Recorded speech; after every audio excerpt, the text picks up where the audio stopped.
بسم اللہ الرحمن الرحیم۔ السلام علیکم۔ حضرت نوح علیہ السلام کا نام قرآن میں 43 مرتبہ ذکر ہوا ہے۔ قرآن کریم کی ایک سورہ کا نام بھی حضرت نوح علیہ السلام کے نام پر ہے۔ وہ سب سے پہلے پیغمبر ہیں جو صاحب شریعت اور صاحب کتاب تھے۔ آپ کا سلسلہ نسب 8 یا 10 واسطوں سے حضرت آدم علیہ السلام سے جا ملتا ہے۔ حضرت نوح علیہ السلام کی ولادت حضرت آدم علیہ السلام کو بہشت سے زمین پر بھیجے جانے کے 1642 سال بعد ہوئی۔ انہوں نے 950 سال پیغمبری کی۔ ان کی بعثت اور دعوت کا مرکز شام، فلسطین اور عراق تھا۔ آپ کا اصلی نام عبد الجبار عبد الاعلیٰ تھا، لیکن خوف خدا کی وجہ سے زیادہ گریہ وزاری کرنے کی وجہ سے انہیں نوح کہا جاتا ہے۔ حضرت نوح علیہ السلام نے 2500 سال عمر پائی۔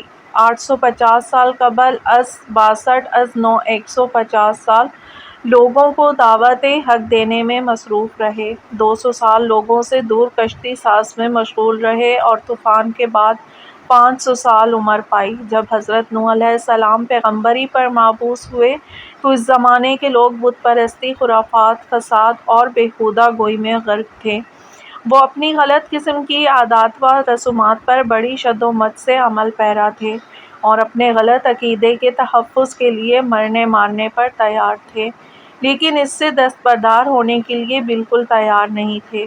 وہ لوگ اس قدر ضدی اور ہٹ درم تھے کہ اپنے بچے کے ہاتھ پکڑ کر حضرت نوح علیہ السلام کے پاس لے آتے اور ان سے کہتے، خبردار، اس بوڑھے کی باتوں پر کان نہ دھرنا اور نہ ہی اس کے فریب میں آنا۔ یہ کام کسی ایک خاص گروہ یا قبیلے کا نہیں تھا، بلکہ تمام کے تمام لوگ یہی کام بت پرستی کے دفاع، بتوں کی تقرب کے حصول اور ان کی بارگاہ سے جزا پانے کی خاطر انجام دیتے تھے۔ بعض لوگ اپنے بیٹے کا ہاتھ پکڑ کر حضرت نوح علیہ السلام کے پاس آتے اور اس سے کہتے، اے میرے بیٹے، اگر تم میرے بعد زندہ رہے تو خبردار اس دیوانے بوڑھے کی پیروی مت کرنا۔ کچھ لوگ اپنے بچوں کو حضرت نوح علیہ السلام کا چہرہ دکھاتے اور ان سے کہتے، اس مرض سے بچ کر رہنا، کہیں یہ تمہیں گمراہ نہ کر دے۔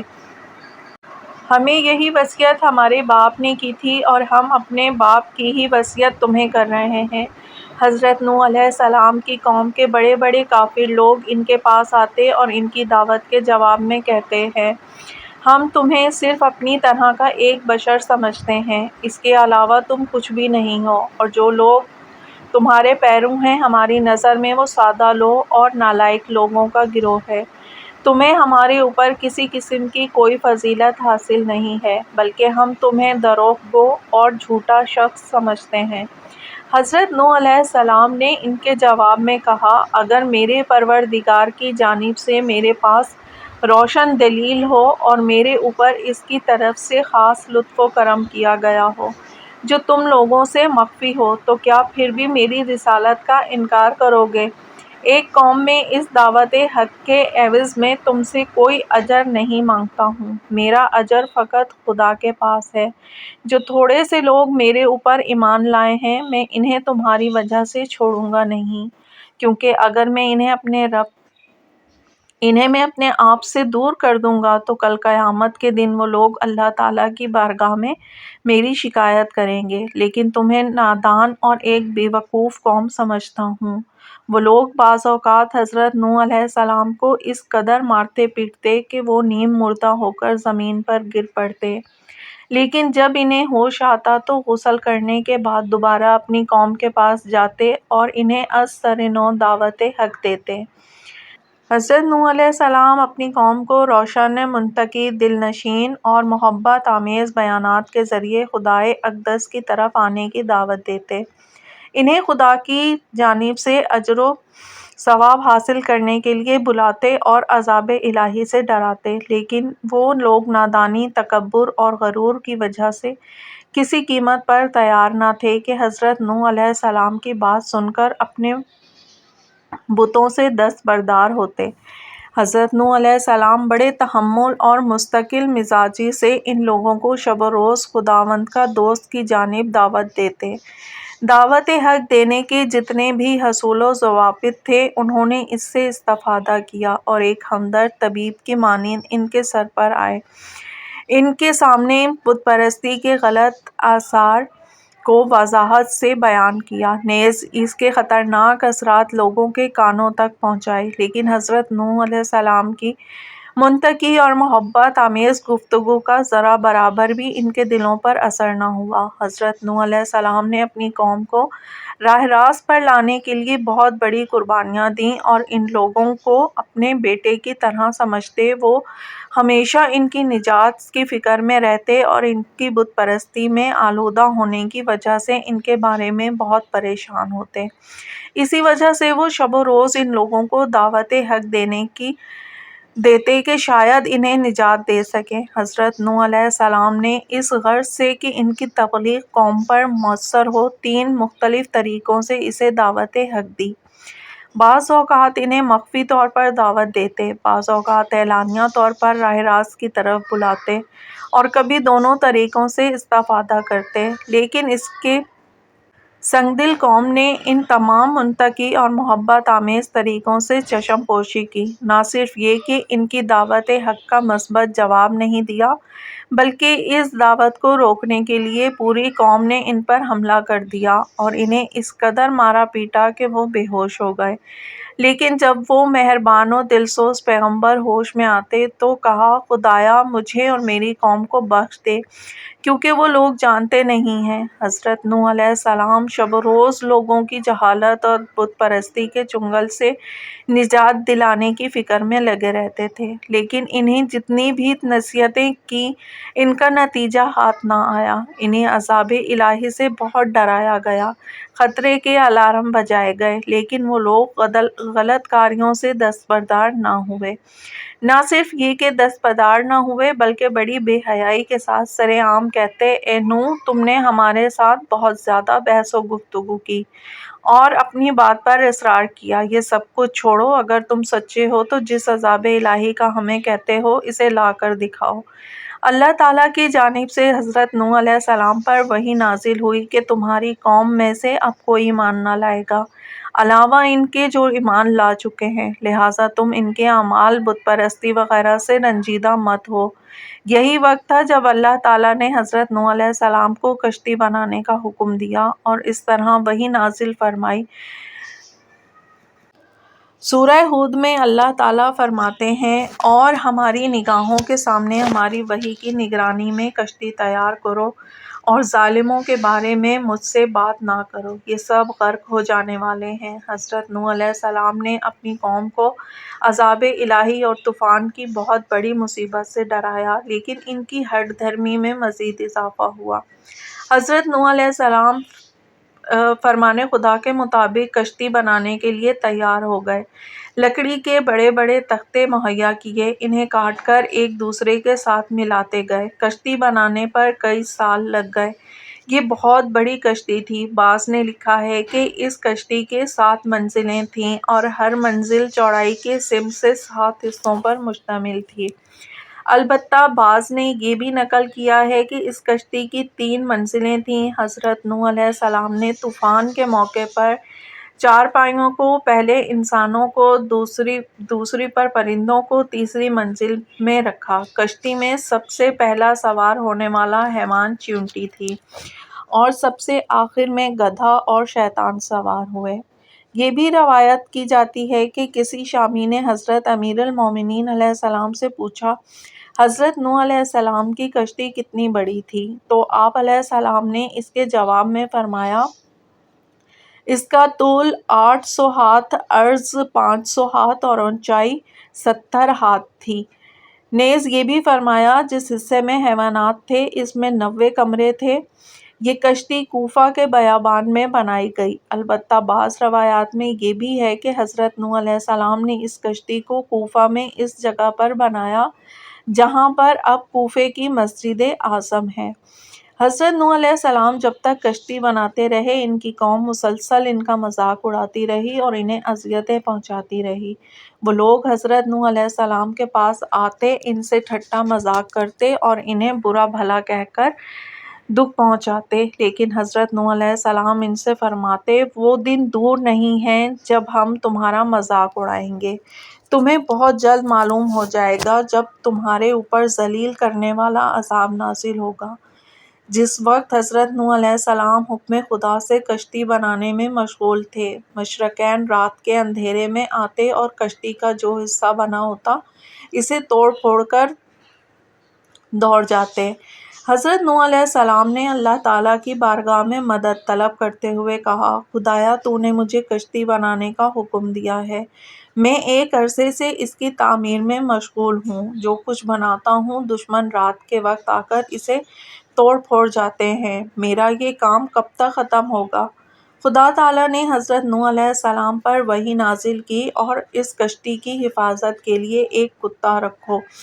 انہوں نے حکم خدا کے مطابق کشتی کی حفاظت کے لیے کتا رکھا۔ حضرت نوح علیہ السلام دن میں کشتی بنانے میں مشغول رہتے اور رات میں سوتے۔ جب دشمن رات کے وقت کشتی کو خراب کرنے کے لیے آتے تو وہ کتا ان لوگوں کو دیکھ کر زور زور سے بھونکتا، لہٰذا حضرت نوح علیہ السلام نیند سے بیدار ہو جاتے اور بیلچے یا گینتی سے دشمنوں پر حملہ آور ہوتے اور انہیں وہاں سے دوڑا دیتے۔ آپ کشتی کی تکمیل تک مسلسل اسی بات پر عمل پیرا رہے۔ حضرت نوح علیہ السلام کی کشتی بنانے اور ان کی قوم کے مسخرہ پن کو مولانا روم اپنی کتاب میں یوں نقل کرتے ہیں کہ مشرکین حضرت نوح علیہ السلام کا مذاق اڑانے کے لیے ان کے ارد گرد اکٹھے ہو جاتے اور کہتے، حیرانی کی بات ہے کہ اس بیابان میں نہ کوئی کنواں ہے نہ پانی، مگر یہ کشتی یہ شخص بنا رہا ہے، یہ کتنا نادان اور بھولا بھالا ہے۔ ایک نے کہا، اے بوڑھے، اس کشتی پر سوار ہو کر جلدی سے روانہ ہو جاؤ۔ دوسرے نے کہا، اس کے بالوں پر بھی بناؤ۔ تیسرے نے کہا، کشتی کی جو دم بنا رہے ہو وہ ٹیڑھی ہے۔ چوتھے نے کہا، ہاں، اس کشتی کا پچھلا حصہ کج ہے اور ناہموار ہے۔ پانچویں نے کہا، اے کشتی بنانے والے، اس کا پالان کہاں ہے؟ چھٹے نے کہا، غور سے دیکھو، اس کے پاؤں تو ٹیڑھے ہیں۔ ساتویں نے کہا، نہ بابا، یہ کشتی نہیں بنا رہا بلکہ مشق ہے جو اندر سے خالی ہے۔ آٹھویں نے کہا، اس گدھے پر کون سوار ہوگا؟ نویں نے کہا، یہ گدھا جو کیسے کھاتا ہے، کیونکہ جو کھائے بغیر گدھا سامان کا منزل مقصود تک نہیں پہنچاتا۔ دسویں نے کہا، اے بوڑھے، کیا تم بیکار ہو یا پیر و فرتوت اور بوڑھا ہونے کی وجہ سے تمہاری عقل ماری گئی ہے؟ حضرت نوح علیہ السلام ان کی اس تمام بیہودہ گوئی کو صرف ایک جواب یہ دیتے کہ مجھے اس بیابان میں کشتی بنانے کا حکم خدا نے دیا ہے، تمہارا مسخرہ پن اور زخم زبان میرے اس کام کی اہمیت کو ہرگز کم نہیں کر سکتا۔ چونکہ طوفان نوح نے پورے خطہ ارضی کو اپنی لپیٹ میں لینا تھا، لہٰذا ان پر لازم تھا کہ حیوانات نباتات کی نسل کو باقی رکھنے کے لیے ہر ایک حیوان کا جوڑا جوڑا کشتی پر سوار کرتے اور تمام نباتات کے بیجوں یا پودوں کو اپنے ہمراہ کشتی میں رکھتے۔ حضرت نوح علیہ السلام جب کشتی مکمل کر چکے تو اللہ تعالیٰ نے ان پر وحی نازل فرمائی کہ اے نوح، تم سریانی زبان میں اعلان کرو کہ دنیا کے تمام حیوانات تمہارے پاس اکٹھے ہو جائیں۔ حضرت نوح علیہ السلام نے اعلان کیا تو تمام حیوانات ان کے پاس حاضر ہو گئے۔ انہوں نے تمام حیوانوں کو ایک ایک جوڑا پکڑا اور اسے کشتی پر سوار کیا۔ اللہ تعالیٰ نے اس کا مطلب کو قرآن پاک میں یوں نقل کیا ہے کہ جب ہمارا حکم عذاب آ گیا اور تنور سے پانی ابلنے لگا تو ہم نے کہا، نوح، اپنے ساتھ ہر جوڑے میں سے 2 کو لے لو اور اپنے اہل کو بھی لے لو، علاوہ ان لوگوں کے جن کے بارے میں ہلاکت کا فیصلہ ہو چکا ہے، اور صاحب ایمان کو بھی لے لو، اور ان کے ساتھ ایمان والے بہت ہی کم تھے۔ اس اعتبار سے کشتی پر سوار ہونے والوں کی فہرست کچھ یوں ہے کہ حضرت نوح علیہ السلام اور ان پر ایمان لانے والے 80 افراد، حیوانات کی ہر نسل میں سے ایک ایک جوڑا، اور کچھ مقدار میں نباتات کے بیج اور پودے۔ ہر مسافر اپنی مخصوص جگہ پر بیٹھا بہت بڑی مصیبت کے آنے کا منتظر تھا، جس کے ابتدائی آثار آشکار ہو چکے تھے۔ ان میں ایک نشانی یہ تھی کہ حضرت نوح علیہ السلام کے گھر میں تنور سے پانی ابلنا شروع ہو گیا تھا۔ ہر طرف سے آسمانی بجلی کے گرجنے اور چمکنے کی صدائیں دیکھی اور سنی جا رہی تھیں، گویا کہ ہر چیز ایک بہت بڑے حادثے کی خبر دے رہی تھی۔ حضرت نوح علیہ السلام اپنی گناہگار قوم کو سال ہر سال تک عذاب الہی سے ڈراتے رہے، لیکن انہوں نے ہر بات کو مذاق سمجھا اور نوح علیہ السلام کی سفارشات کی ذرا برابر پرواہ نہ کی۔ حضرت نوح علیہ السلام کئی صدیوں تک اپنی قوم کو راہ حق کی طرف ہدایت کرنے کی کوشش میں لگے رہے، لیکن بہت تھوڑے لوگ ان پر ایمان لائے۔ حضرت نوح علیہ السلام مکمل طور پر اپنی قوم کی ہدایت سے مایوس ہو چکے تھے، کیونکہ وہ دیکھ رہے تھے کہ روز بروز ان کی ہٹ دھرمی میں اضافہ ہوتا جا رہا ہے اور اذیت دینے سے باز نہیں آ رہے۔ وہ فکری اور روحانی طور پر اس قدر مسنہ ہو چکے تھے کہ ان کی راہ راست پر آنے کی ذرا برابر امید نہ تھی، حتیٰ کہ ان کے آئندہ نسلوں سے بھی ایسی کوئی توقع نہ تھی۔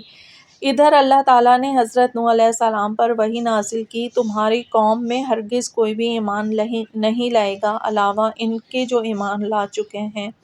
اس ساری صورتحال کا مشاہدہ کرنے کے بعد حضرت نوح علیہ السلام نے اپنی قوم کو اس لائق سمجھا کہ اس کے لیے بد دعا کی جائے، جسے قرآن نے یوں لکھا ہے کہ پروردگار، اس زمین پر کافروں میں سے کسی بسنے والے کو نہ چھوڑنا، اگر تو نے انہیں چھوڑ دے گا تو تیرے بندوں کو گمراہ کریں گے اور فاجر و کافر کے علاوہ کوئی اولاد بھی پیدا نہیں کریں گے۔ بس یہی وہ وقت تھا کہ عالمگیر طوفان عذاب بن کر نازل ہوا اور ہر طرف سیلاب ہی سیلاب تھا۔ زمین پانی اگل رہی تھی اور آسمان برس رہا تھا۔ آسمان سے جو پانی برس رہا تھا وہ بارش کی صورت میں نہ تھا بلکہ ایک سیلاب کی مانند تھا، جس نے پوری زمین کو اپنی لپیٹ میں لے لیا۔ پوری زمین بڑی بڑی آبشاروں میں تبدیل ہو گئی، ہر طرف سے تند و تیز آندھیاں چل رہی تھیں، آسمانی بجلی کی گرج چمک تھی، کالی گھٹاؤں نے دن کو رات کی تاریکی میں تبدیل کر دیا تھا۔ زیادہ دیر نہ گزری تھی کہ کشتی نے پانی پر تیرنا شروع کر دیا۔ کشتی سے باہر جو کچھ بھی تھا وہ پانی میں غرق ہو کر ہلاک ہو گیا۔ تمام صحرا اور پہاڑ پانی کی لپیٹ میں آ گئے، گویا یوں لگ رہا تھا کہ پوری دنیا ایک عظیم موجزن سمندر میں تبدیل ہو گئی ہے۔ نہ پہاڑوں کی بلندیاں نظر آتی تھیں اور نہ ہی زمین کی تہہ۔ قرآن میں اسے یوں کہا گیا ہے، اور وہ کشتی انہیں لے کر پہاڑوں جیسی موجوں کے درمیان چلی جا رہی تھی۔ حضرت نوح علیہ السلام کے بیٹوں میں سے ایک کا نام کنعان تھا، عربی زبان میں اسے یام کہتے ہیں۔ حضرت نوح علیہ السلام نے اسے مختلف انداز اور گوناگو طریقوں سے توحید دعوت دی، لیکن اس نے بڑی بے شرمی اور ہٹ دھرمی کا مظاہرہ کرتے ہوئے اپنے باپ کی دعوت پر ذرا برابر کان نہ دھرا اور دوسرے عام لوگوں کی مانند بت پرستی پر ڈٹا رہا۔ جس وقت طوفان شروع ہوا تو حضرت نوح علیہ السلام نے دیکھا کہ ان کا بیٹا کنعان غرق ہو رہا ہے، چنانچہ ان کا دل اس کے لیے تڑپا اور کشتی کے اندر سے آواز دے کر کہا، اے بیٹے، ہمارے ساتھ کشتی میں سوار ہو جاؤ اور کافروں میں سے نہ ہو جاؤ۔ لیکن کنعان بجائے اس کے کہ اپنے پدر بزرگوار کی ہمدردانہ دعوت کا مثبت جواب دیتا اور اپنے آپ کو ہلاکت سے بچاتا، اس نے بڑی بے شرمی اور تکبر کا مظاہرہ کرتے ہوئے اسے رد کر دیا اور جواب میں کہا، میں عنقریب پہاڑ کی پناہ لے لوں گا، وہ مجھے پانی سے بچا لے گا۔ حضرت نوح علیہ السلام نے کہا، اے میرے بیٹے، آج خدا کے سوا کوئی بھی نہیں بچا سکتا، صرف وہی بچ سکتا ہے جس پر خدا رحم کرے۔ جس وقت طوفان نے ہر طرف سے زمین کو اپنی لپیٹ میں لے لیا، کنعان خطرناک ترین حالات سے دوچار تھا اور اس کے ہلاک ہونے میں کوئی دیر باقی نہ تھی کہ حضرت نوح علیہ السلام نے بلند آواز سے پکارا، اے پروردگار، وہ میرا فرزند میرے اہل میں سے ہے اور اہل کو بچانے کا تیرا وعدہ حق سچ ہے۔ اللہ تعالیٰ نے حضرت نوح علیہ السلام کو جواب دیتے ہوئے فرمایا، وہ تمہارے اہل میں سے نہیں ہے، وہ بے شک بد چلن ہے۔ مجھ سے اس چیز کے بارے میں سوال نہ کرو جس کا تمہیں علم نہیں، اور میں تمہیں نصیحت کرتا ہوں کہ تمہارا شمار جاہلوں میں نہ ہو۔ حضرت نوح علیہ السلام نے عرض کیا، پروردگار نے میں تیری پناہ مانگتا ہوں کہ میں تجھ سے اس بات کا مطالبہ کروں کہ جس کا مجھے علم نہیں ہے۔ اگر تو نے مجھے معاف نہ کیا اور میرے اوپر رحم نہ کھایا تو میں گھاٹا کھانے والوں میں سے ہو جاؤں گا۔ اس طرح سے اللہ کا عذاب حضرت نوح علیہ السلام کے ناخلف بیٹے کو بھی لے ڈوبا، اور حضرت نوح علیہ السلام کی سفارش بھی خدا کی بارگاہ میں نہ سنی گئی، کیونکہ وہ حضرت نوح علیہ السلام اور اس کے کاتب کا مخالف تھا، اور انحراف و گناہ کی وجہ سے اس کا رشتہ حضرت نوح علیہ السلام سے منقطع ہو گیا تھا۔ قرآن کریم نے حضرت نوح علیہ السلام کا عہد و شکر انتہائی شکر گزار بندے کے طور پر تعارف کروایا ہے۔ حضرت امام زین العابدین علیہ السلام فرماتے ہیں کہ لوگوں نے 3 خصلتیں 3 افراد سے سیکھی ہیں: حضرت ایوب علیہ السلام سے صبر و استقامت، حضرت نوح علیہ السلام سے شکر گزاری، اور پسران یعقوب سے حسد۔ اب آپ کی توجہ اس داستان کی طرف دلاتے ہیں جو مولانا روم نے اپنی کتاب میں حضرت نوح علیہ السلام کی شکر گزاری اور رضائے الہی پر راضی ہونے کے بارے میں نقل کی ہے۔ حضرت نوح علیہ السلام کے بیٹے کی ہلاکت کے بارے میں خدا کے ساتھ ان کی مناجات کے بعد خداوند قدوس نے نوح کو یوں جواب دیا: اے نوح، تو میری بارگاہ میں عزیز ترین شخص میں سے کنعان کے بارے میں تیرا دل نہیں توڑتا ہوں، میں تجھے اس کے بارے میں بتاتا ہوں۔ نوح علیہ السلام نے فرمایا: نہ، اگر تو مجھے بھی غرق کر کے نابود کر دے، میں تیری رضا پر راضی ہوں۔ خدایا، میں تیرے فرمان کے سامنے سر تسلیم خم کرتا ہوں، تو جب چاہے مجھے زندہ کر اور جب چاہے مجھے موت کے حوالے کر دے۔ تیرا حکم اور فرمان میری جان ہے، میں دل کی گہرائیوں سے تیری خواہش کو قبول کرتا ہوں اور اس پر راضی ہوں۔ میں اس جہان میں تیرے جمال کے سوا کچھ نہیں دیکھتا، اور اگر دیکھتا بھی ہوں تو اس اعتبار سے کہ وہ تجھ تک پہنچنے کے لیے چراغ راہ ہے۔ میں تیری مخلوق کا عاشق ہوں۔ کرۂ ارض طوفان کی لپیٹ میں تھا، کشتی نوح پانی کے سینے پر تیر رہی تھی۔ کشتی پر سوار ہونے والے نجات پا گئے اور گنہگار ہلاک ہو گئے۔ پانی اس قدر بلند ہوا، اس بارے میں رسول خدا صلی اللہ علیہ وآلہ وسلم سے روایت ہے کہ آپ نے فرمایا: ایک ماں جسے اپنے شیر خوار بچے سے بہت زیادہ محبت تھی، جب اس نے دیکھا کہ ہر طرف سے پانی ہی پانی آ رہا ہے تو وہ ایک پہاڑ کی طرف دوڑی، اس پر چڑھنا شروع کیا، تیسرا حصہ مسافت طے کرنے کے بعد وہاں پر کھڑی ہو گئی۔ جب وہاں پانی پہنچ گیا تو اس نے اور اوپر چڑھنا شروع کر دیا، پہاڑ کی بلندی کا 3 میں سے 2 حصہ طے کرنے کے بعد رکی۔ جب پانی وہاں تک بھی پہنچ گیا تو وہ پہاڑ کی چوٹی پر چڑھ گئی، بالآخر پہاڑ کی چوٹی بھی زیر افق آ گئی۔ جب پانی اس ماں کی گردن تک پہنچ گیا تو اس نے اپنے بچے کو دونوں ہاتھوں پر بلند کیا تاکہ بچہ پانی سے محفوظ رہ سکے، لیکن پانی اوپر چڑھتا گیا اور آخرکار وہ ماں بیٹا بھی اسی میں غرق ہو گئے۔ جیسا کہ سورہ ہود کی آیت نمبر 44 میں مذکور ہے کہ آخرکار کشتی نوح کوہ جودی پر ٹھہر گئی۔ یہ پہاڑ عراق کے شمال میں موصل کے نزدیک واقع ہے۔ حضرت نوح علیہ السلام نے کشتی کو اپنے حال پر چھوڑ دیا اور اللہ تعالیٰ نے پہاڑوں پر وحی نازل فرمائی کہ میں اپنے بندے نوح علیہ السلام کی کشتی تم میں سے ایک پر ٹھہرانا چاہتا ہوں۔ پہاڑوں نے فرمان خدا کا انکار کیا اور تکبر سے کام لیا، لیکن کوہ جودی نے تواضع انکساری کا مظاہرہ کیا، اس وجہ سے کشتی اس پہاڑ کی چوٹی پر رکی۔ اس دوران میں حضرت نوح علیہ السلام نے عرض کیا: پروردگار، ہمیں اور ہماری کشتی کو کسی کنارے پر لگا۔ جس وقت حضرت نوح علیہ السلام کی ظالم و ستمگر قوم سے عذاب الہی ختم ہوا، وہ سنگ دل، ہٹ درم اور کور دل ہلاک ہو گئے اور ان کی زندگی کی بساط لپٹی جا چکی، تو زمین و آسمان کو حکم الہی ہوا: اے زمین اپنے پانی کو نگل لے اور اے آسمان اپنے پانی کو روک لے۔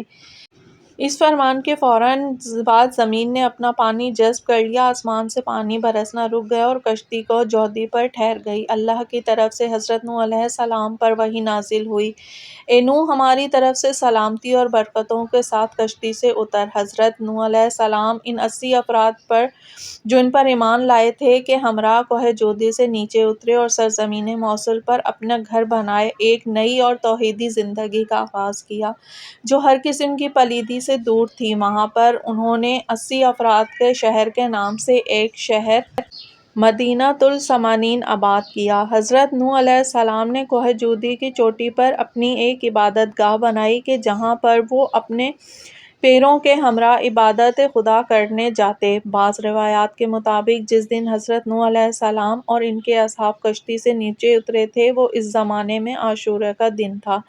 حضرت نوح علیہ السلام اور ان کے ساتھیوں نے کوہ جودھی کے دامن میں گھر بنائے اور اس جگہ کا نام سوق سمانین رکھا۔ پھر انہی 80 افراد سے نسل انسانی بڑھی۔ ان میں حضرت نوح علیہ السلام کے 3 بیٹے سام، حام اور یافس بھی تھے۔ بعض روایات میں آیا ہے کہ اس تاریخ کے بعد نسل انسانی حضرت نوح علیہ السلام کے تینوں بیٹوں سام، حام اور یافس سے آگے پھیلی ہے۔